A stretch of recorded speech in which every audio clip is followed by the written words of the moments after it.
Në vazhdim do të ndalemi në një temë që është shumë thelbësore për vendet e pas luftës në Ballkan.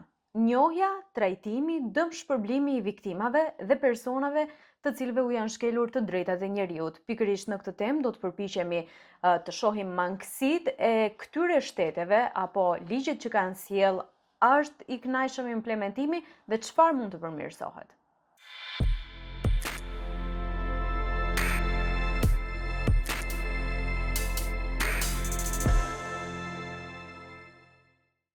Atëherë mund të fillojmë.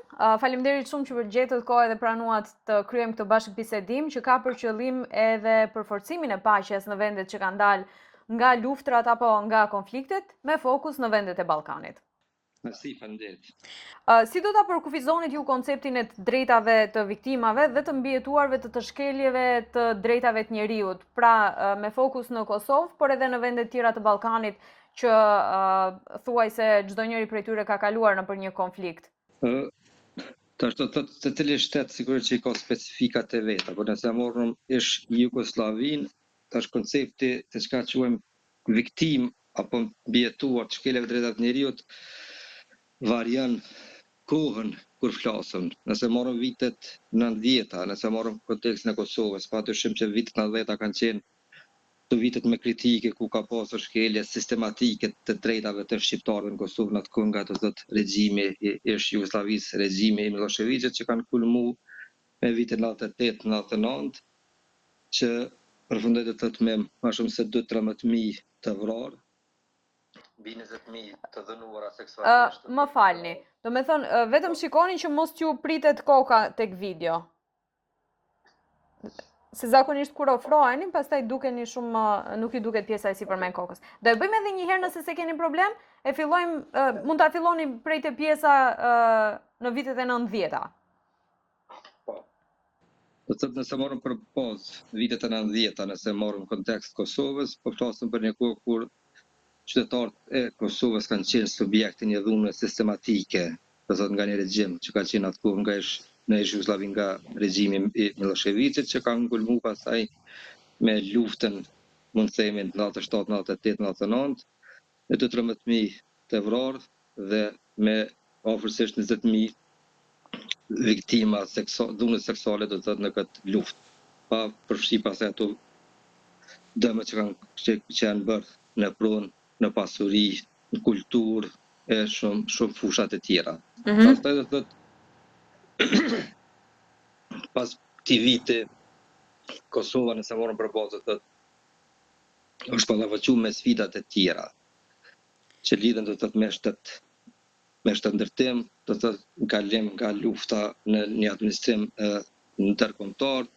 Ju kujtohet që në vitet prej 99 deri në 2008 kemi pasur një mision të Kombeve të Bashkuara, e cila është marrë kryesisht në çështje emergjente, dhe të cilët kanë trajtuar ndoshta do të thotë lëndë të cilat kanë të bëjnë kryesisht me luftimin e korrupsionit, krim të organizuar, vepra tjera penale, por që pak i kanë kushtuar krimeve të luftës së hiç, ose pothuajse ka qenë inekzistente trajtimi i viktimave të luftës së fundit në Kosovë.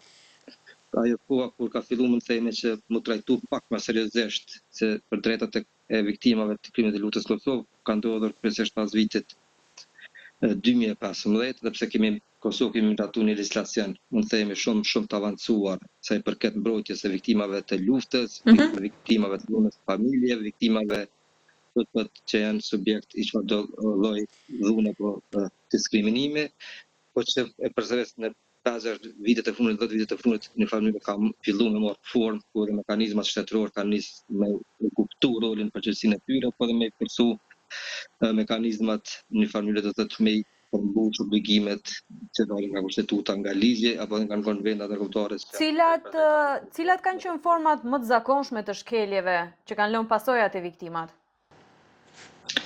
E para do të thotë tash është kemi e thash në fillim, nëse morëm vitin 97, 98, 99, kemi 3-14.000 viktima të luftës. Do të thotë kemi viktima të cilët kanë qenë subjekt i vrasjeve, do të thotë në luftë.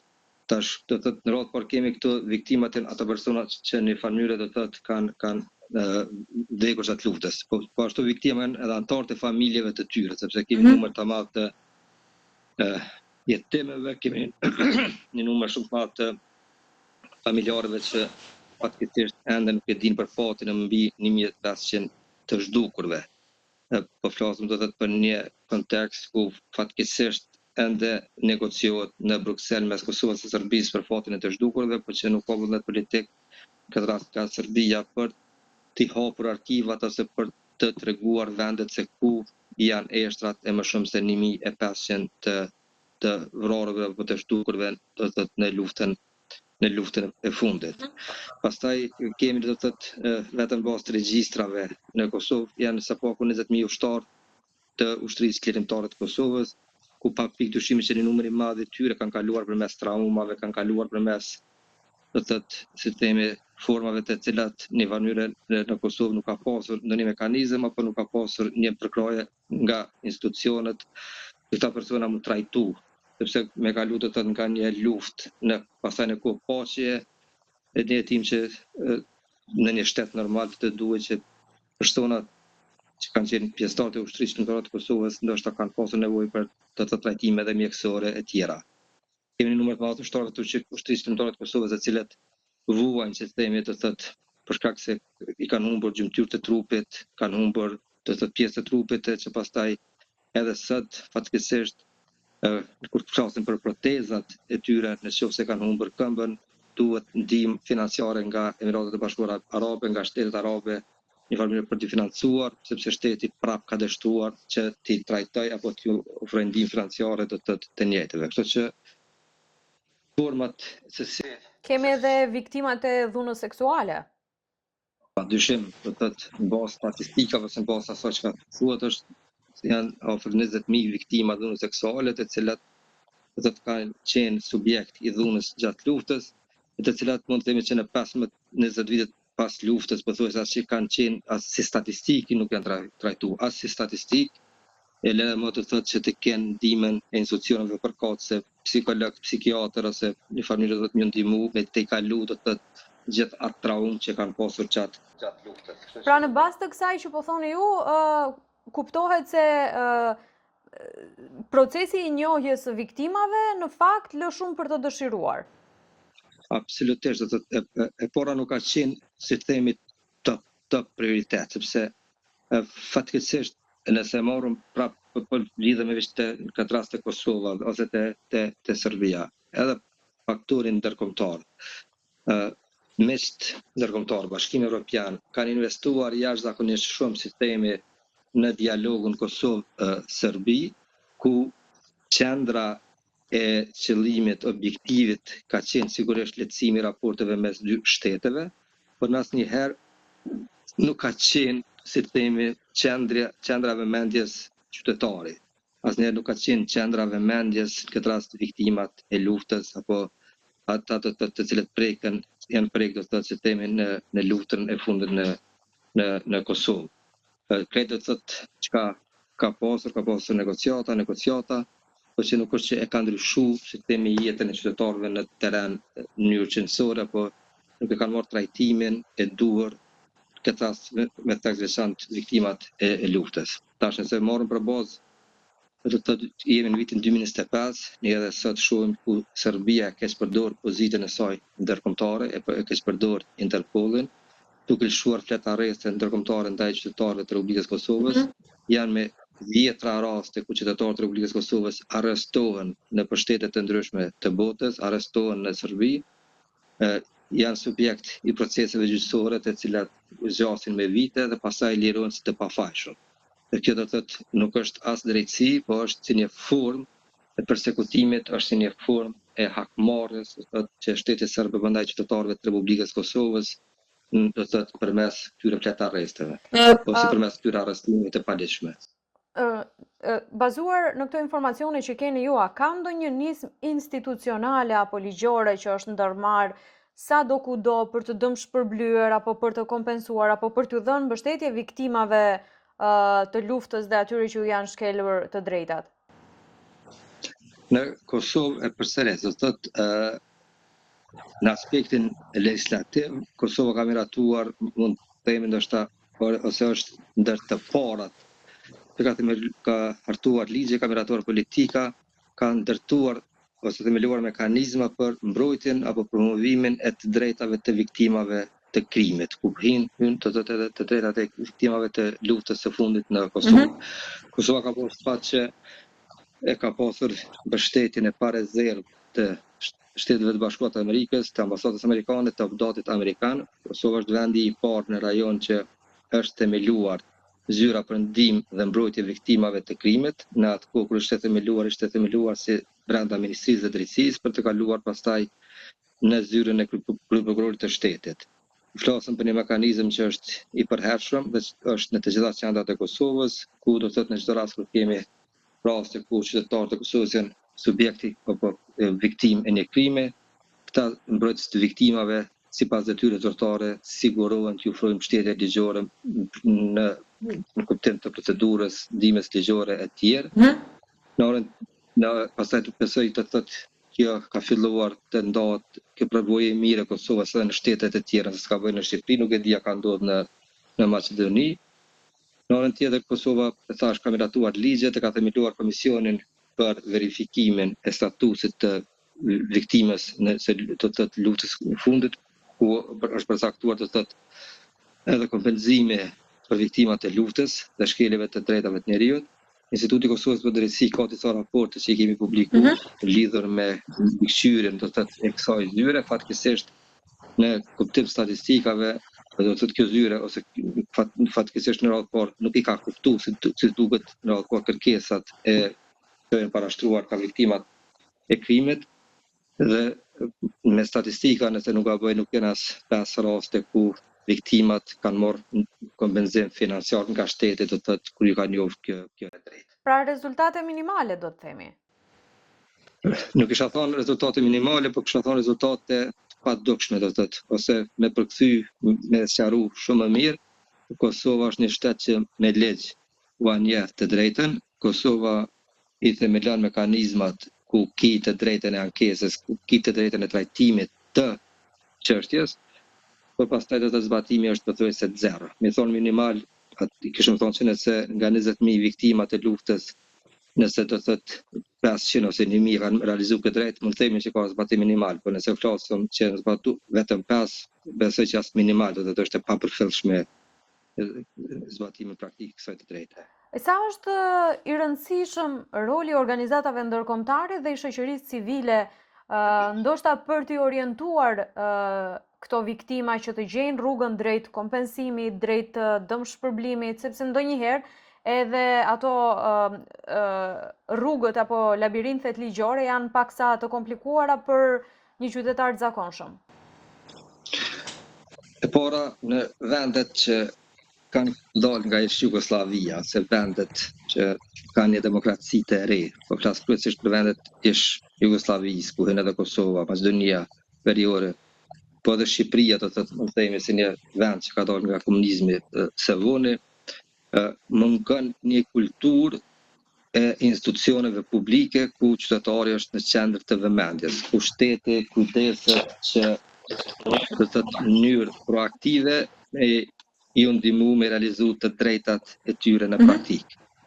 Dhe kur shteti ose institucionet një mënyrë punojnë bazë të reakcionit dhe nuk kanë një strategji afatgjate, një strategji që në bazë ditore me i zbatu ose me realizu të obligimet që i kanë, atër sigurisht që kërkesat ose ndihmat që vjen nga organizatat jo qeveritare ose organizatat ndërkombëtare është pothuajse e rëndësisë veçantë.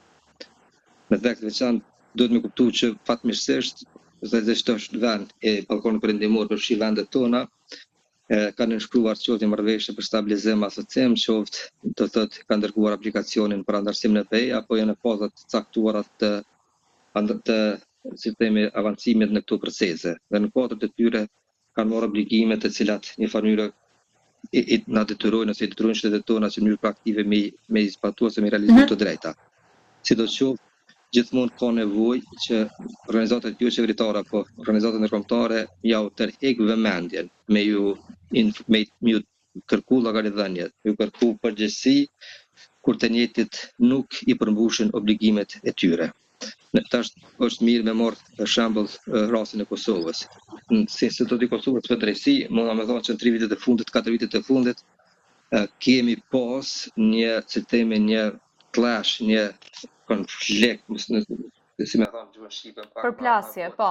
Një përplasje në raport me Ministrinë e Drejtësisë, por fatkeqësisht edhe mungesë për krahjes ose si të themi nënshtrimit të organizatave të grave në Kosovë ndaj Ministrisë së Drejtësisë në rastet kur kemi të bëjmë me raste të dhunës familje ose zbatimin e strategjisë kundër dhunës familje apo komenzimit të viktimave të krimit. Në Kosovë ose si në çdo vend të botës, do thotë gjatë muajit nëntor dhe dhjetor organizohet 16 ditët e aktivizmit kundër dhunës në familje. Në Kosovë gjithmonë kjo do thotë është organizuar, është realizuar nga organizatat jo qeveritare. Me ardhen në pushtet të lëvizjes vetëvendosje të ministrës Albulena Haxhiu, ministrës së Drejtësisë, e njëjta ja arriti fatkeqësisht që këtë event, këtë ngjarje ta marr në patronatin e Ministrisë së Drejtësisë. 16 ditët aktivizmit qytetar kundër dhunës familje kanë qenë gjithmonë si një platformë e rëndësishme ku organizatat jo qeveritare, me tek veçantë ato të grave, kanë organizuar aktivitete, kanë organizuar konferenca të reza ku i kanë kërkuar llogari Ministrisë së Drejtësisë, gjyqësorit, prokurorisë, policisë, agjencive tjera që zbatojnë ligjin, do thotë në rastet kur kanë dështuar për me mbrojtë këto të drejta në praktikë. Dhe çka ka ndodhur do thotë në 3-4 vitet e fundit, Ministria e Drejtësisë e ka marrë tash këtë të drejtë. Themes në një farë organizon të reza, konferenca ku tan organizatat jo qeveritare me raportu se ku janë të drejtat grave në praktikë. E kuptoj. Një përmbytje e rrugëve. Më intereson si ndikon stigmatizimi social apo mungesa e njohjes publike në procesin e trajtimit dhe rehabilitimit të viktimave? Po zbatohet në praktika ajo që është e njohur në drejtësi, mos njohja e ligjit dëmton, që nuk kupton kur viktimat e krimit nuk i njohin të drejtat e tyre. Sigurisht që do thotë edhe mungon kërkesa për me realizu apo me përfitu nga kjo e drejtë. Tash Kosova është, domethënë, shembull i mirë në raport me të gjitha vendet në rajon, sepse ka pasur një shoqëri civile jashtëzakonisht shumë aktive, pothuajse në të gjitha fushat ku shoqëria civile ose organizatat jo qeveritare kanë qenë si urë lidhëse mes të drejtave të qytetarëve në raport me institucionet publike. Që mund me thonë që si IKD po dhe organizatat tjera jo qeveritare kemi ndërtuar platforma elektronike ku qytetarët informohen me të drejtat e tyre. Kemi në kuadër të Institutit Kosovës për Drejtësi kemi qendrën për ndihmë juridike falas, që ku ofrojmë ndihmë juridike falas për grupet e cënueshme, ku kryesisht mbi 40% janë gra, afër 20% janë komunitetet jo shumicë në Kosovë. Kemi ekipet mobile do të thotë qytetarët e Kosovës nëse nuk munden me marrë pjesëve rurale apo pjesëve më të larta nga Prishtina me realizimin të drejtë në qytetin më të afërt, do të thotë kemi ekipet mobile që shkojmë ne tek shtëpitë e tyre në vendet ku ata jetojnë. Kështu që në këtë pjesë mund të themi që Kosova ka qenë shembull ku organizatat jo qeveritare i kanë promovuar të drejtat e komuniteteve përmes pjesëmarrjes publike apo formave tjera të aktivizmit qytetar që në të dhe tyre mu dëgju, po dhe mu zbatu në praktika sa kanë pasur në politikë në institucione publike. A mendoni se vendet e Ballkanit që pak a shumë kanë eksperienca të njëjta apo të ngjashme pra nga konfliktet nëpër cilat apo luftrat nëpër cilat kanë kaluar, bashkëpunojnë mjaftueshëm? Nëse nuk bashkëpunojnë mjaftueshëm, a mendoni se kjo është e nevojshme dhe si mund të arrihet diçka e tillë? E para do të më pa dallimin e bashkëpunimit. Unë mendoj që vendet e Ballkanit Perëndimor ka një bashkëpunim shumë të mirë në kuptim të asaj kur kemi bashkëpunim mes organizatave jo qeveritare në vendet tona. Instituti Kosovës për Drejtësi mbrana vitit organizon spaku një apo dy konferenca ku marrin pjesë akter ose organizata jo qeveritare të rajonit ose marrin pjesë në numër të madh të ngjarjeve të njëjta do të thotë në Maqedoni, në Shqipëri, Serbi, Bosnjë apo dikun tjetër. Po kur flasim për bashkëpunim mes shteteve, atëherë të mund me thonë që pothuajse bashkëpunimi është minimal. E para ka një mos besim madh mes shteteve tona, do të thotë mes institucioneve. Ku mos besim ose mos, si themi, bashkëpunim, pastaj sigurisht që reflektohet që shtetet tona nuk kanë arritur ende të harmonizojnë apo të ndërtojnë kurat e bashkëpunimit të bazuara në mirëbesim. Vendet tona mund të themi që bashkëpunimin e kanë vetëm në rastet kur janë të obliguara. Edhe kur janë të obliguara, e them kuptim të kërkesave që caktohen në raportet e progresit, raporteve të vendit për cilën vend nga ne, apo në obligime që dalin nga procesi i integrimit në Bashkimin Evropian. Është në kuptim të asaj që ka kuptim ose ka vullnet politik ose si të themi ka ide liberale që ku ata me kuptu sa është rëndësishëm është bashkëpunimi, fatkeqësisht do të thotë ende kjo është nuk ndodhet praktik. Sipas jush, a është e rëndësishme që të përfshihen viktimat në të gjithë këtë ndërtim të procesit apo të sistemit për dëmshpërblimin e tyre? Dhe nëse po, sipas jush, cili është rekomandimi si mund të bëhet kjo gjë?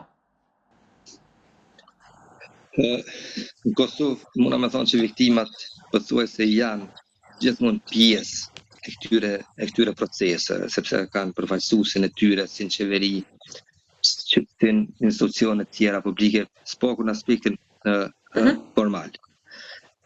Po kjo prap e them nuk mjafton, sepse pjesë është e rëndësishme në vërtet, s'ka dyshim, pjesëmarrja e viktimave të krimit, përfaqësuesve të tyre në politikbërje, në vendimmarrje, hartim politikave, po hartimi politikave përsëris nuk po mjafton. Me rëndësi është zbatimi në praktikë.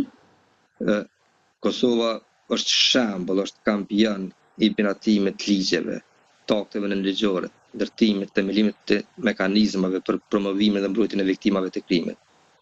Po nuk mjafton miratimi ose themelimi i tyre, pa u zbatu në praktikë, pa u ndjetë, pa u ndjetë ose pa u po, do të thotë kjo duke i realizu këto drejta në praktikë. Pse ngec pjesa e praktikës, zbatimi në praktikë, mendoni është mungesë vullneti apo mospasja e një ide të qartë nga institucionet se si ta bëjnë diçka të tillë? E para është mentaliteti, dhe dyta padyshim mungesa e vullnetit politik, e treta mungesa e financave ose do të thotë ndarja e financave për këto raste. Tash e para se mund të them të shkojmë te mentaliteti. Tash te ne në Ballkan, si duket gjyqtarët, legjzbatuesit ende kur trajtojnë çështje që këtë vinë nga qytetarët, që janë padi kundër shtetit, kundër institucioneve publike. Është një mentalitet, është një qasje ku mendojnë që shteti duhet të fitojë gjithmonë, pa marrë parasysh se faktet, provat, dëshmit janë në dobi të qytetarit. Të këtë e bazojnë pas monitorimit të rasteve në proceset gjyqësore, administrative, komerciale që ne e bëjmë në mënyrë sistematike. Ende gjyqtarët, legjzbatuesit mendojnë që gjithmonë shteti do të më fitu sepse kështu mbrohet shteti, nuk e kuptojnë që një proces i tretë i pavarur gjyqësor duhet të bazuar në fakte, prova, dëshmi dhe jo kush është palë, qytetari kundër shtetit apo shteti kundër qytetarit. Pika e dytë është mungesa e vullnetit politik që lidhet sigurisht me ndihmën financiare. Tash ne kemi thënë dhe vazhdojmë ta themi. Fatkeqësisht në Kosovë ndarja e buxhetit për kompenzimin e viktimave të krimit është pothuajse minimale ose është sistemi vetë financim. Për informim, në Kosovë në çdo rast kur kemi një person që dënohet në departament përgjithshëm, do thotë zakonisht gjyqtarët përveç dënimit kryesor i caktojnë edhe një dënim plotësues që mund të jetë 30 euro, 50 euro, po kryesisht 30 euro për viktimat, për fundin për kompenzimin e viktimave të krimit. Tek krimet e rënda kjo shkon 50 euro. Kështu që do të thotë kjo formë e financimit besoj që është e mangët e shtetit dhe duhet kishte vullnet politik që të caktonte një shumë e cila do të ishte milionëshe në mënyrë që kur ky fond ka mjete, pastaj edhe ata që vendosin do të kenë më të lehtë një familje do të thotë me vendos për me i kompenzu viktimat e krimit. Në kohën kur fondi pothuajse është i zbrazët, atëherë edhe komisioni për kompenzimin e viktimave të krimit, sigurisht që mendohet disa herë nëse do t'ja lejoj këtë drejtë ose jo të thotë një viktime të krimit. Kjo të thotë lidhet me ato që ata në vullnetin politik. Kur s'ka vullnet politik, atëherë gjinden mënyra në mënyrë do thotë me i abstenua ose me i ikë këtyre përgjegjësive nga organet legjizlatuese. E kuptoj. E kuptoj. Mund të themi që procesi i drejtësisë tranzicionale në Kosovë, kjo përfund domethënë, vazhdon të jetë ende i pafinalizuar, ende në zhvillime sipër apo ende ka shumë punë? Kosova ka miratuar strategjinë, do thotë nëse s'ka bëj vitin e kaluar për drejtësinë tranzicionale. Nacionale, po, e di që të thotë edhe qeveria dhe presidenti kanë themeluar grupe punuese në një mënyrë për me promovu për këtë aspekt. Por ajo që është e rëndësishme është prap fakti do të thotë që shteti të duhet që të investonte shumë më shumë në pajtim. Nëse marrëm qoftë Prishtinën, qoftë Beogradin, a kjo gjuha helmuze që vjen për politikanëve, do të thotë sigurisht që në mënyrë as pak nuk e ndihmon këtë drejtësinë transnacionale, kështu që do të thotë është ajo që kur s'ka vullnet politik të liderëve politik në praktikë, sigurisht që mbahen konferenca, zakonisht do të thotë miratuan strategji, miratuan politika, po që në fund do të thotë nuk është që japin ndonjë. E kuptoj. Këto ishin gjitha pyetjet që kisha. Faleminderit shumë, ishin informacione shumë të dobishme dhe më vjen mirë që arrita të siguroj kontaktin tuaj përmes disa kolegëve në Kosovë. Faleminderit shumë, gjithë mirat. Respekt. Ky ishte edhe bashkëbisedimi që realizuam, urojmë që sadopak të kemi kontribuar në përforcimin e paqes dhe pse jo vëdësimin e institucioneve se ku janë mangësitë e tyre dhe të shpresojmë se në të ardhmen njohja, identifikimi dhe dëmshpërblimi i viktimave do të ketë më shumë sukses.